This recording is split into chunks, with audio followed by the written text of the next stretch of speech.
आज की कहानी में हम देखते हैं कि एक लड़का कार को अच्छे से साफ कर रहा होता है और फिर रगड़ाई के दौरान जैसे ही कार का पेंट उतरता है तो वो देख के हैरान रह जाता है क्योंकि वो कार शाहिद सोने की थी। वो दिल ही दिल में काफी खुश था लेकिन उसको अपनी आंखों पे यकीन नहीं आता। वो जल्दी से कार का बोनट ओपन करता है और जब वो देखता है तो वो भी सारा सोने का बना होता है क्योंकि जो पुरानी कबाड़ कार समझ के उसने खरीदी थी वो पूरी की पूरी सोने की निकलती है। फिर वो अपनी उस कबाड़ कार को छुपाने के लिए उसके ऊपर पेंट कर देता है और फिर उसके पाइप का एक टुकड़ा काट के वो लेके जाता है ताकि पता चल सके क्या सच में ये सब कुछ सोने का है। लेकिन दुकान का मालिक उस बेचारे को गरीब समझ के सीरियस नहीं लेता और फिर बहुत ही मुश्किल से वो उसके सोने की जांच पड़ताल करता है। और फिर जैसे ही उस ज्वेलर को पता लगता है कि ये सचमुच में सोना है तो वो देख के हैरान रह जाता है क्योंकि ऐसा सोना उसने पूरी मार्केट में आज तक नहीं देखा था। ज्वेलर उस लड़के से पूछता है कि ये सोना आखिर तुमने लिया कहाँ से, लेकिन वो सही से उसको कुछ भी नहीं बताता। ज्वेलर उस लड़के का नंबर रख लेता है और उसे कहता है कि तुम्हारे पास जितना सोना है मैं वो सारा सोना तुमसे खरीद लूंगा।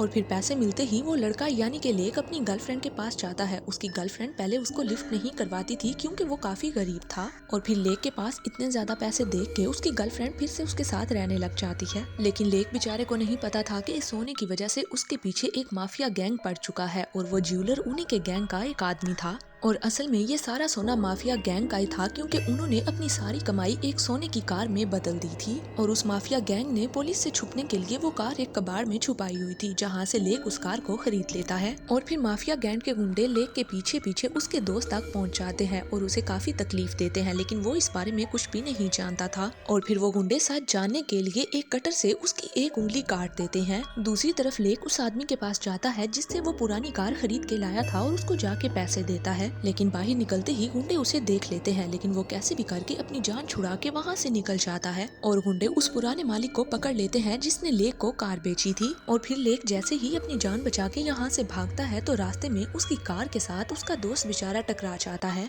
फिर वो उसे जंगल में लेके जाता है और उसे एक साइड पे दरख्त के साथ लगा के उसकी जेब में थोड़े पैसे डाल देता है। फिर लेक जैसे ही जंगल से भागने की कोशिश करता है उसको पुराने मालिक के नंबर से कॉल आती है। जब वो कॉल अटेंड करता है तो उसे काफी अजीबोगरीब आवाजें सुनाई देती हैं। और फिर माफिया को उस गरीब लड़के और उस कार का भी पता चल जाता है कि वो कार अब लेक नामी लड़के के पास है जिसकी वजह से लेक काफी हाइपर हो जाता है। और फिर लेक का दोस्त भी होश में आ जाता है और वहीं पे कॉल कट जाती है और गैंग माफिया गुस्से में आके पुराने कार मालिक को जान से मार देते हैं। फिर वो दोनों आराम से एक दूसरे को अपनी सारी कहानी बताते हैं और दोनों को पता चलता है कि दोनों ही इस कार की वजह से अब गैंग माफिया के निशाने पे हैं और अब वो दोनों ही फिर से अच्छे दोस्त बन चुके थे और वो सोने को छोड़ना नहीं चाहते थे, इसीलिए वो एक नई प्लानिंग करते हैं। लेक के दोस्त का पाँव काफी जख्मी होता है क्योंकि गैंग माफिया ने उसकी उंगली ही काट दी थी। वो अपने दोस्त को अपनी गर्लफ्रेंड के घर लेके जाता है और अपनी गर्लफ्रेंड को वो सारी सोने की स्टोरी बता देता है और फिर वो उसको ये भी बता देता है कि उसके पास इस टाइम एक सोने की कार है और वो कहता है कि तुम भी मेरे साथ यहाँ से कहीं दूर भाग चलो। लेकिन लेक की गर्लफ्रेंड कुछ समझ नहीं पाती और वो सीधा चुपचाप पुलिस को कॉल कर देती है। पुलिस आ जाती है और उन दोनों को पकड़ के जेल में डाल देती है। और फिर जब पुलिस तहकीकात करती है तो पुलिस को कुछ भी नहीं मिलता, इसीलिए पुलिस उन दोनों को आराम से छोड़ देती है। और अब इतना सब कुछ हो जाने के बाद वो दोनों किसी पे भी भरोसा नहीं कर सकते थे लेकिन उन बेचारों को मालूम नहीं था कि जेल में एक माफिया का बंदा कैद था जिसने सारी खबर माफिया को पहुंचा दी थी। और अब लेक और उसका दोस्त फैसला कर चुका था कि वो दोनों बॉर्डर पार करके गाड़ी को यहाँ से लेके निकल जाएंगे। और दूसरी तरफ गैंग माफिया गिरोह एक बड़े गैंगस्टर को उनके पीछे लगा देता है जो कि उन दोनों को खत्म करने वाला था और जाते जाते उन दोनों की कार भी पंचर हो जाती है। और अब उन दोनों दोस्तों को कार का टायर ठीक करवाने के लिए अलग अलग होना पड़ता है। लेक कार को लेके जाता है और उसका दोस्त वहाँ से रास्ता पूछने लग जाता है और उस सुनसान जगह पे उनको सिर्फ एक ही गैराज मिलता है जहाँ पे लेक अपनी कार को लेके जाता है और वहाँ का मालिक उनसे मनमाने पैसे मांगता है लेकिन लेक पैसे देने को तैयार हो जाता है। और फिर कार को ठीक करते वक्त कार के मैकेनिक की नजर कार के सोने पे पड़ जाती है और वहाँ पे खड़े हुए सभी की आंखों में लालच आ जाता है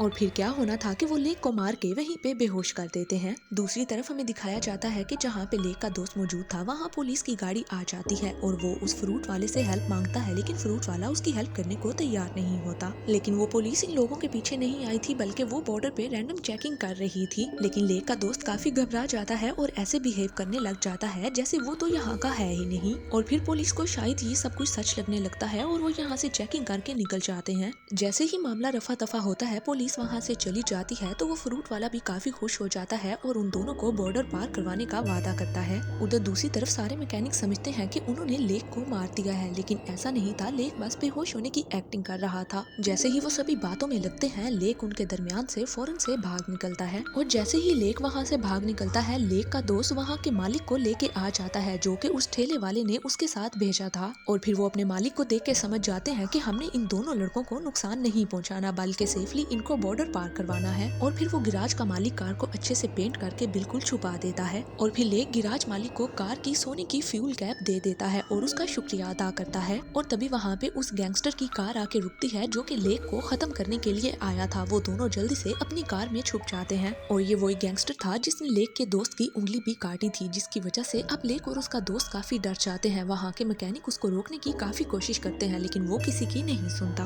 वो गैंगस्टर काफी खतरनाक था। वो उन्हें पकड़ने की बजाय एक लॉन्चर निकाल के फौरन से सीधा अटैक कर देता है, जिसकी वजह से वहाँ पे खड़ी हुई काफी चीजें तबाह हो जाती हैं। और उस अटैक के बाद लेक और उसका दोस्त अपनी कार फौरन से वहाँ से निकाल लेते हैं और भागने लग जाते हैं। और गैंगस्टर अपनी चाल में कामयाब हो चुका था। वो बिल्कुल भी देर नहीं करता और उनकी कार के पीछे अपनी कार लगा देता है। गैंगस्टर उन दोनों को रोकने के लिए अपनी गन से उन दोनों पे गोलियां चलाने लग जाता है। दोनों को समझ नहीं आती और गाड़ी फिसल के खाई के ऊपर से गिर के सीधा नीचे बॉर्डर के उस पार पानी के अंदर चली जाती है। वो गैंगस्टर तो अभी भी उन दोनों का पीछा छोड़ने के लिए तैयार नहीं था, लेकिन मौके पे पुलिस पहुंच जाती है और उसको गिरफ्तार कर लेती है। दूसरी तरफ वो दोनों दोस्त उस सोने की कार में मौत और जिंदगी की जंग लड़ रहे होते हैं और गाड़ी से बार बार पानी बाहर निकालते हैं, लेकिन वो गाड़ी डूबती नहीं है और उन दोनों को वो बॉर्डर पार करवा देती है। और फिर वो दोनों वहाँ पे मदद बुलवा के अपनी गाड़ी को पानी में से बाहर निकालते हैं और शायद अब उन दोनों की जिंदगियां बदल चुकी थी। इसी के साथ ये मूवी यहीं पे एंड हो जाती है।